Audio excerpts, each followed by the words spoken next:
तो फेडरलिज्म आपके सिविक्स का सेकंड इंपॉर्टेंट चैप्टर है जिससे क्वेश्चन काफी इंपॉर्टेंट होते हैं। तो इसमें आपको क्या प्रिपेयर करने हैं, following points. Number 1, federalism and it's main features. Second important topic is that the types of federalism, जहां पर आपने पढ़ा था coming together federation and holding together federation. इसके साथ ही आपने इसी पॉइंट में अंदर स्टडी किया हुआ था in detail is about the difference between unitary form of government and the federal form of government. Now important question is that why do you think India is a federal country. तो वही point लगभग आ जाते हैं। तो ये 5 mark के लिए आपका इंपॉर्टेंट क्वेश्चन है। और लास्ट में इसके ऐड होता है decentralisation. So what is decentralisation, why it is required, and under decentralisation आपको याद रखना है ग्राम सभा एंड ग्राम पंचायत। तो ये दोनों ही पॉइंट्स इसके अंडर में ऐड होते हैं और ये इस चैप्टर के मेन सेंट्रलाइजिंग पॉइंट है। बस आप इनको प्रिपेयर कर लीजिए।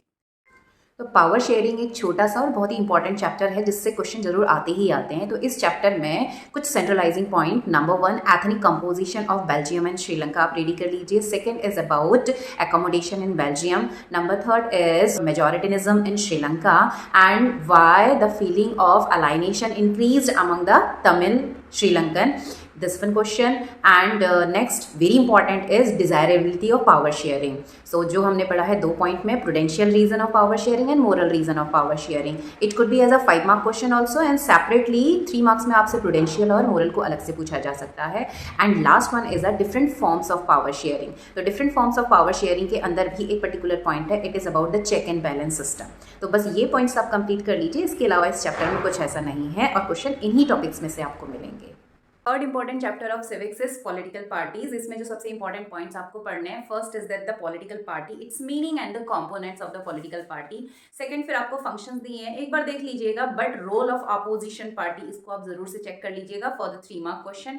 Then after the different political party system where you have to learn 1 party system जिसका एग्जाम्पल चाइना पढ़ा था, 2 पार्टी सिस्टम जिसमें आपने यूके और यूएसए का एग्जाम्पल पढ़ा था, and multi party system is here in India and in Pakistan. Next is the criteria to be recognised as a national political party और द स्टेट पार्टी, शॉर्ट के लिए आपको लर्न करना है 3 मार्क्स के लिए।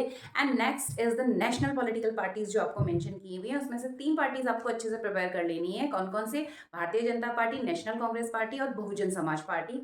And the last is the challenges to the political party as well as the reform through the act और suggestion. तो being a teacher in a CBSE school, हर साल हम कॉपी करेक्शन करते हैं। Accordingly you can ask your doubts through the comment section and these are the 3 important chapters and main point.